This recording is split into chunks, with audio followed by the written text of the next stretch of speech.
So Ulrich, we're learning that it definitely is a buyer's market, but what do you do if you're a seller in this market situation?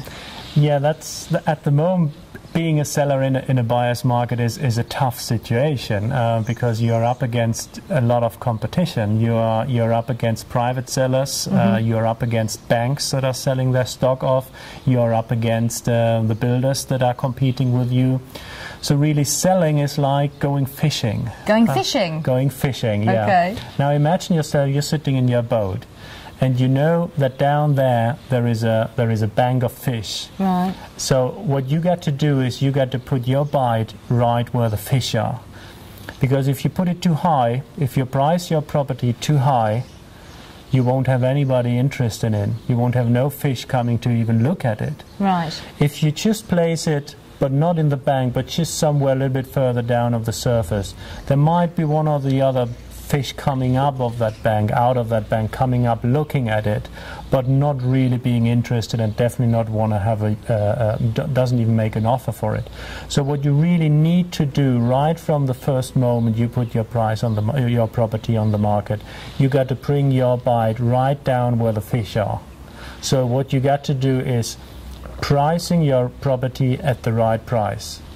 It's all about analysis, it's all about being informed about what's going on in the market. In the marketplace. Absolutely. And as we've said earlier, there are 1.5, 1.8 million properties on the market, yes. So yours has really got to stand out from the crowd. Absolutely. And it's price that's going to do that? Yeah.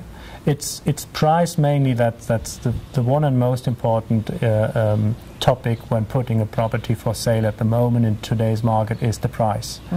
Many properties are not selling because of the price. Many private owners are just very emotional when they're pricing their property. They know what they bought for, they know what they invested into it, and they know that their property is nicer than the neighbors. Right. But your buyer is not interested in this. Your buyer is just looking out of the big demand there is. He's just looking out the one that he most likes and he makes an offer for it. So you've got to keep emotions out of this when you're selling your property. Absolutely. And that's normally where a professional real estate advisor can make the difference.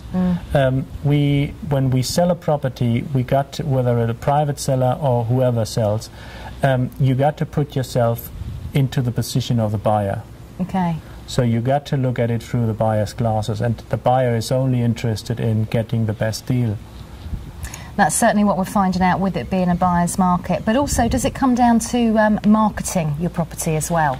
Yeah, absolutely. I mean, a part of pricing, the marketing is very important because marketing is really the way to sell your property. Right. If you have it properly priced but you do a poor marketing, you won't sell it.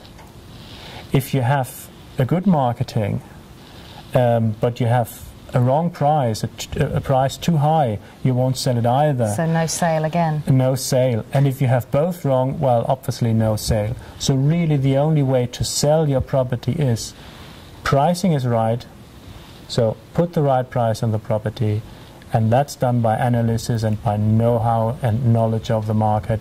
And you want to marketing it to the right group of people, because that's what marketing is about. Analyzing where is this type of buyer who wants to buy this type of property. So matching them up. Ulrich, good advice there. Thank you very much. You're welcome.